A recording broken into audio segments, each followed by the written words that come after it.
A Room with a View. Chapter 2. In Santa Croce with no Baedeker. It was pleasant to wake up in Florence, to open the eyes upon a bright bare room, with a floor of red tiles which look clean though they are not, with a painted ceiling whereon pink griffins and blue amorini sport in a forest of yellow violins and bassoons.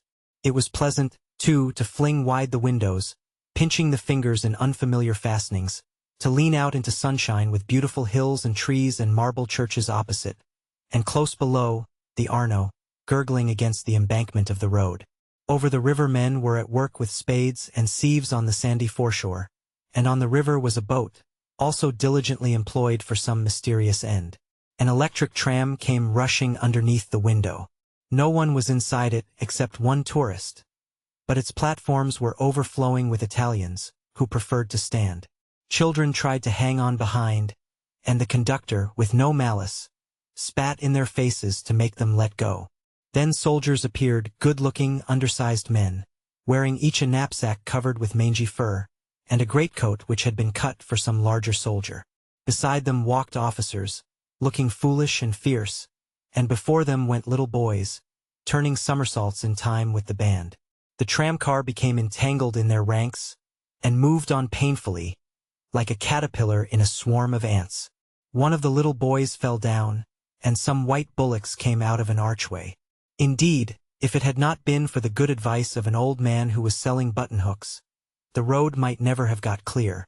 Over such trivialities as these many a valuable hour may slip away, and the traveler who has gone to Italy to study the tactile values of Giotto, or the corruption of the papacy, may return remembering nothing but the blue sky and the men and women who live under it.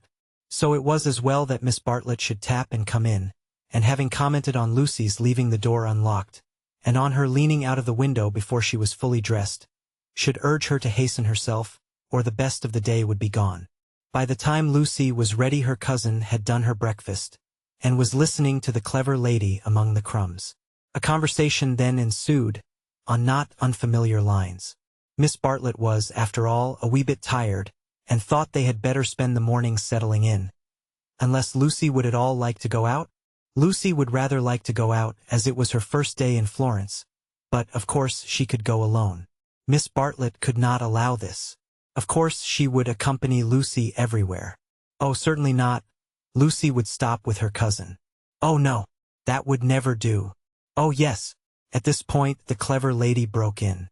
If it is Mrs. Grundy who is troubling you, I do assure you that you can neglect the good person. Being English, Miss Honeychurch will be perfectly safe. Italians understand. A dear friend of mine, Contessa Baroncelli, has 2 daughters, and when she cannot send a maid to school with them, she lets them go in sailor hats instead. Everyone takes them for English, you see, especially if their hair is strained tightly behind. Miss Bartlett was unconvinced by the safety of Contessa Baroncelli's daughters. She was determined to take Lucy herself, her head not being so very bad. The clever lady then said that she was going to spend a long morning in Santa Croce, and if Lucy would come too, she would be delighted. I will take you by a dear dirty back way, Miss Honeychurch, and if you bring me luck, we shall have an adventure. Lucy said that this was most kind, and at once opened the Baedeker, to see where Santa Croce was. Tut tut, Miss Lucy, I hope we shall soon emancipate you from Baedeker. He does but touch the surface of things. As to the true Italy, he does not even dream of it. The true Italy is only to be found by patient observation. This sounded very interesting, and Lucy hurried over her breakfast, and started with her new friend in high spirits. Italy was coming at last. The Cockney Signora and her works had vanished like a bad dream. Miss Lavish, for that was the clever lady's name, turned to the right along the sunny Lung Arno. How delightfully warm, but a wind down the side streets cut like a knife, didn't it? Ponte alle Grazie, particularly interesting, mentioned by Dante.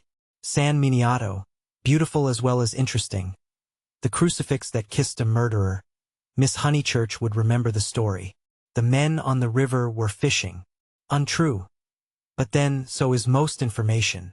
Then Miss Lavish darted under the archway of the white bullocks, and she stopped, and she cried, "A smell! A true Florentine smell! Every city, let me teach you, has its own smell. "Is it a very nice smell?" said Lucy, who had inherited from her mother a distaste to dirt. "One doesn't come to Italy for niceness," was the retort.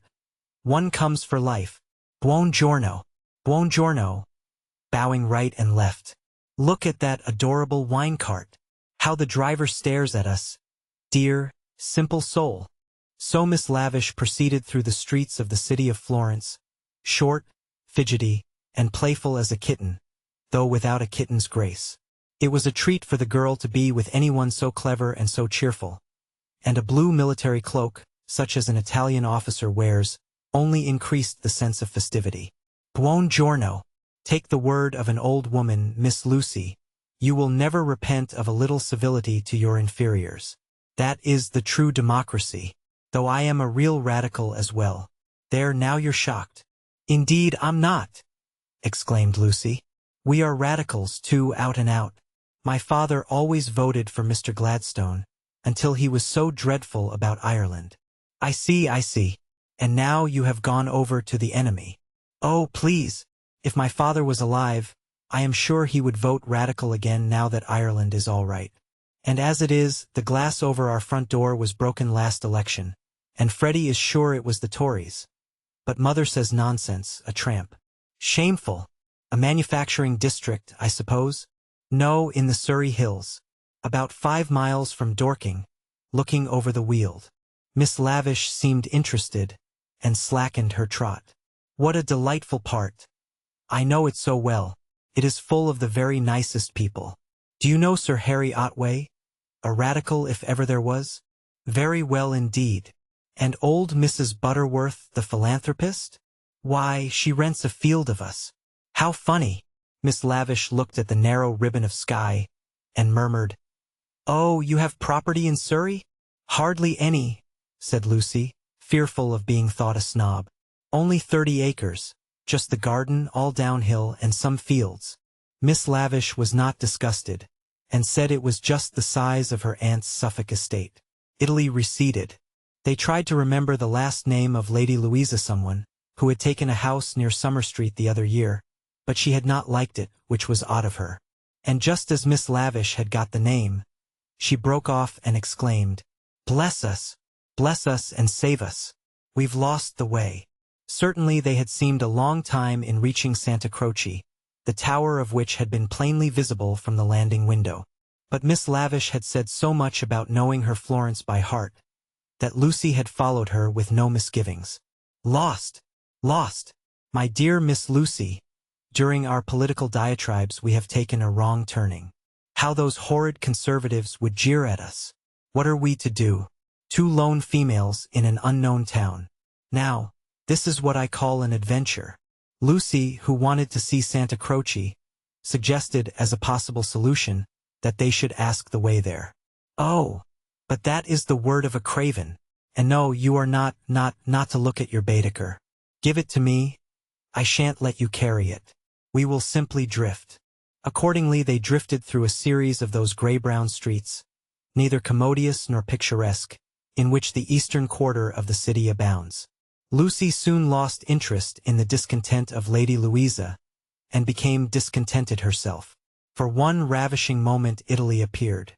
She stood in the square of the Annunziata and saw in the living terracotta those divine babies whom no cheap reproduction can ever stale. There they stood, with their shining limbs bursting from the garments of charity, and their strong white arms extended against circlets of heaven. Lucy thought she had never seen anything more beautiful. But Miss Lavish, with a shriek of dismay, dragged her forward, declaring that they were out of their path now by at least a mile. The hour was approaching at which the continental breakfast begins, or rather ceases, to tell, and the ladies bought some hot chestnut paste out of a little shop, because it looked so typical. It tasted partly of the paper in which it was wrapped, partly of hair oil, partly of the great unknown. But it gave them strength to drift into another piazza, large and dusty, on the farther side of which rose a black and white facade of surpassing ugliness. Miss Lavish spoke to it dramatically. It was Santa Croce. The adventure was over. "Stop a minute. Let those 2 people go on, or I shall have to speak to them. I do detest conventional intercourse. Nasty. They are going into the church, too." "Oh, the British are abroad. We sat opposite them at dinner last night. They have given us their rooms. They were so very kind. Look at their figures," laughed Miss Lavish. "They walk through my Italy like a pair of cows. It's very naughty of me, but I would like to set an examination paper at Dover, and turn back every tourist who couldn't pass it. What would you ask us?"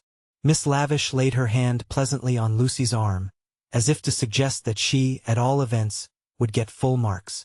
In this exalted mood they reached the steps of the great church, and were about to enter it when Miss Lavish stopped, squeaked, flung up her arms, and cried, "There goes my local color box. I must have a word with him."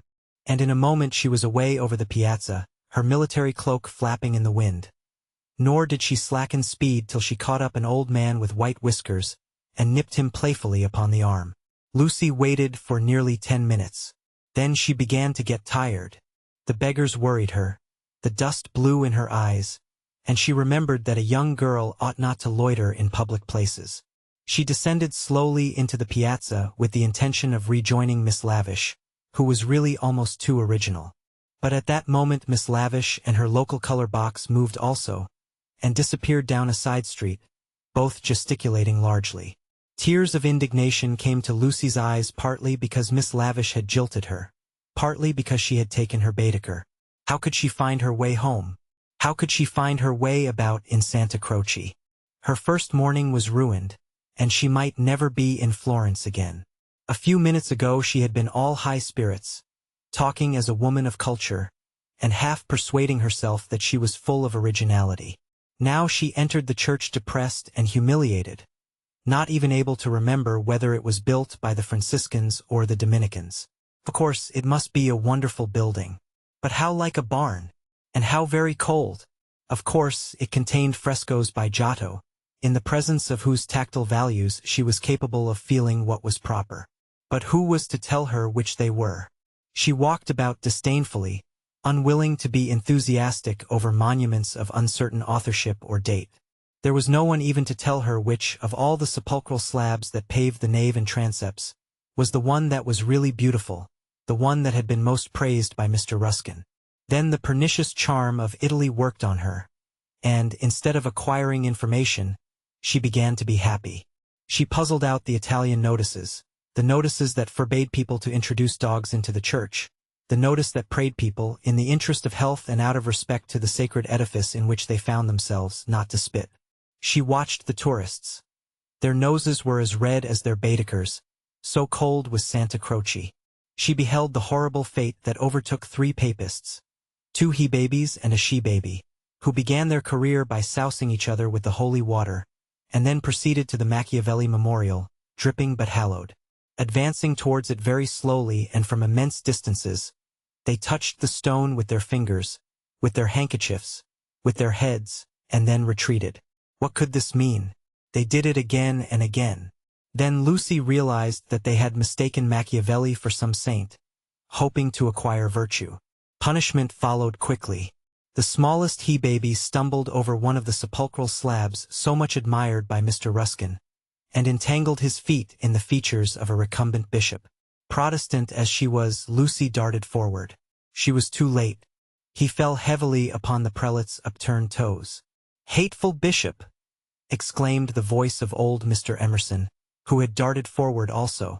"Hard in life, hard in death. Go out into the sunshine, little boy, and kiss your hand to the sun, for that is where you ought to be."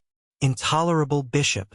The child screamed frantically at these words, and at these dreadful people who picked him up, dusted him, rubbed his bruises, and told him not to be superstitious. "Look at him," said Mr. Emerson to Lucy. "Here's a mess. A baby hurt, cold, and frightened. But what else can you expect from a church?" The child's legs had become as melting wax. Each time that old Mr. Emerson and Lucy said it erect it collapsed with a roar. Fortunately an Italian lady, who ought to have been saying her prayers, came to the rescue. By some mysterious virtue, which mothers alone possess, she stiffened the little boy's backbone and imparted strength to his knees. He stood. Still gibbering with agitation, he walked away. "You are a clever woman," said Mr. Emerson. You have done more than all the relics in the world. I am not of your creed, but I do believe in those who make their fellow creatures happy. There is no scheme of the universe." He paused for a phrase. "Niente," said the Italian lady, and returned to her prayers. "I'm not sure she understands English," suggested Lucy. In her chastened mood, she no longer despised the Emersons. She was determined to be gracious to them, beautiful rather than delicate, and, if possible, to erase Miss Bartlett's civility by some gracious reference to the pleasant rooms. "That woman understands everything," was Mr. Emerson's reply. "But what are you doing here? Are you doing the church? Are you through with the church?" "No," cried Lucy, remembering her grievance. "I came here with Miss Lavish, who was to explain everything, and just by the door, it is too bad." She simply ran away, and after waiting quite a time, I had to come in by myself. "Why shouldn't you?" said Mr. Emerson. "Yes, why shouldn't you come by yourself?" said the son, addressing the young lady for the first time. "But Miss Lavish has even taken away Baedeker." "Baedeker?" said Mr. Emerson. "I'm glad it's that you minded. It's worth minding, the loss of a Baedeker. That's worth minding." Lucy was puzzled. She was again conscious of some new idea, and was not sure whither it would lead her. "If you've no Baedeker," said the son, "you'd better join us." Was this where the idea would lead? She took refuge in her dignity. "Thank you very much, but I could not think of that. I hope you do not suppose that I came to join on to you. I really came to help with the child, and to thank you for so kindly giving us your rooms last night. I hope that you have not been put to any great inconvenience." "My dear," said the old man gently, "I think that you are repeating what you have heard older people say. You are pretending to be touchy, but you are not really. Stop being so tiresome, and tell me instead what part of the church you want to see. To take you to it will be a real pleasure." Now, this was abominably impertinent, and she ought to have been furious. But it is sometimes as difficult to lose one's temper as it is difficult at other times to keep it. Lucy could not get cross. Mr. Emerson was an old man, and surely a girl might humor him. On the other hand, his son was a young man, and she felt that a girl ought to be offended with him, or at all events be offended before him. It was at him that she gazed before replying. "I am not touchy, I hope. It is the Giottos that I want to see, if you will kindly tell me which they are." The son nodded. With a look of somber satisfaction, he led the way to the Peruzzi chapel. There was a hint of the teacher about him. She felt like a child in school who had answered a question rightly. The chapel was already filled with an earnest congregation, and out of them rose the voice of a lecturer, directing them how to worship Giotto, not by tactful valuations, but by the standards of the Spirit. "Remember," he was saying, "the facts about this church of Santa Croce, how it was built by faith in the full fervor of medievalism, before any taint of the Renaissance had appeared. Observe how Giotto in these frescoes, now, unhappily, ruined by restoration, is untroubled by the snares of anatomy and perspective. Could anything be more majestic, more pathetic, beautiful, true? How little we feel avails knowledge and technical cleverness against a man who truly feels." "No!" exclaimed Mr. Emerson, in much too loud a voice for church. "Remember nothing of the sort. Built by faith indeed. That simply means the workmen weren't paid properly. And as for the frescoes, I see no truth in them. Look at that fat man in blue. He must weigh as much as I do, and he is shooting into the sky like an air balloon." He was referring to the fresco of the Ascension of St. John. Inside, the lecturer's voice faltered, as well it might. The audience shifted uneasily, and so did Lucy. She was sure that she ought not to be with these men, but they had cast a spell over her. They were so serious and so strange that she could not remember how to behave. Now, did this happen, or didn't it? Yes or no? George replied, "It happened like this if it happened at all. I would rather go up to heaven by myself than be pushed by cherubs, and if I got there I should like my friends to lean out of it, just as they do here." "You will never go up," said his father. "You and I, dear boy, will lie at peace in the earth that bore us, and our names will disappear as surely as our work survives." Some of the people can only see the empty grave, not the saint, whoever he is, going up. It did happen like that, if it happened at all. Pardon me, said a frigid voice. The chapel is somewhat small for 2 parties. We will incommode you no longer. The lecturer was a clergyman, and his audience must be also his flock, for they held prayer books as well as guidebooks in their hands. They filed out of the chapel in silence. Amongst them were the 2 little old ladies of the pension Bertolini, Miss Teresa and Miss Catherine Allen. "Stop!" cried Mr. Emerson. "There's plenty of room for us all. Stop!" The procession disappeared without a word. Soon the lecturer could be heard in the next chapel, describing the life of St. Francis.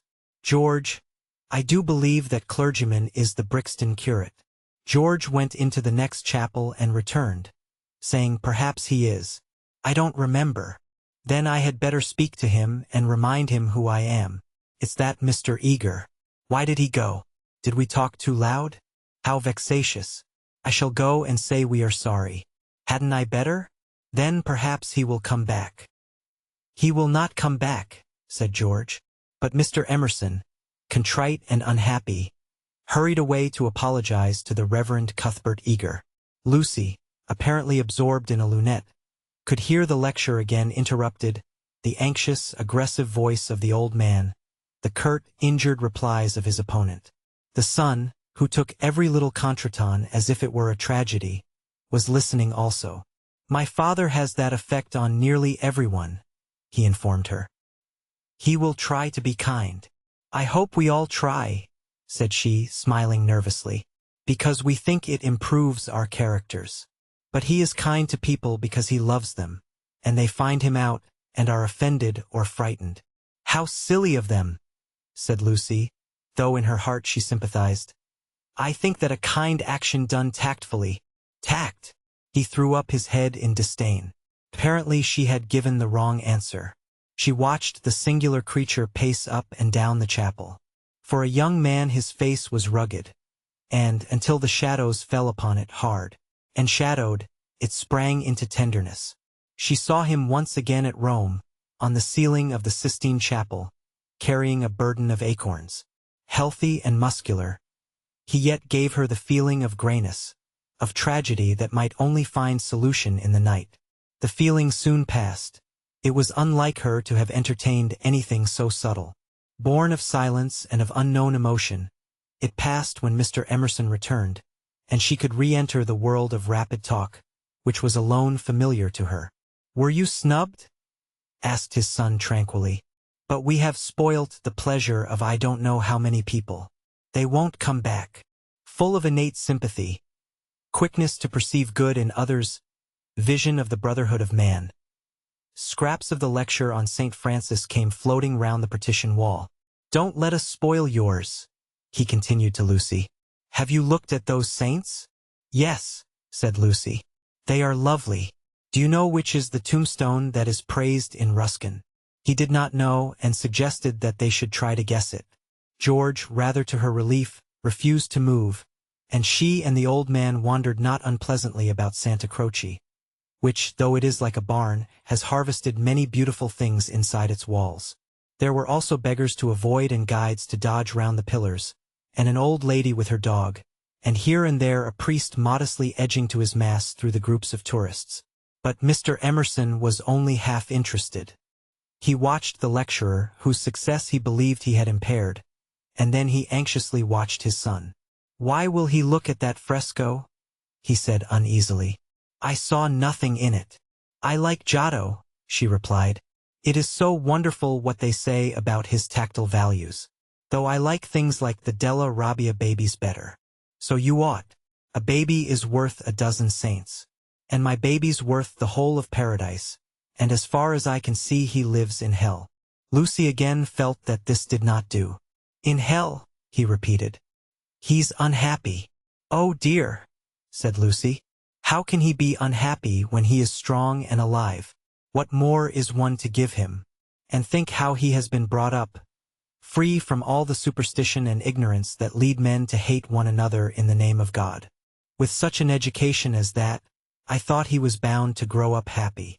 She was no theologian, but she felt that here was a very foolish old man, as well as a very irreligious one. She also felt that her mother might not like her talking to that kind of person, and that Charlotte would object most strongly. "What are we to do with him?" he asked. "He comes out for his holiday to Italy and behaves like that. Like the little child who ought to have been playing, and who hurt himself upon the tombstone." "Eh? What did you say?" Lucy had made no suggestion.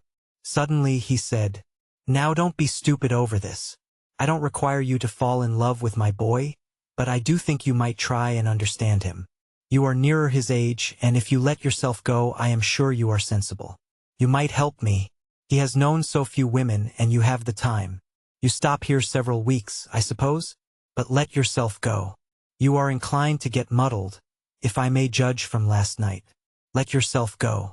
Pull out from the depths those thoughts that you do not understand, and spread them out in the sunlight and know the meaning of them. By understanding George, you may learn to understand yourself. It will be good for both of you."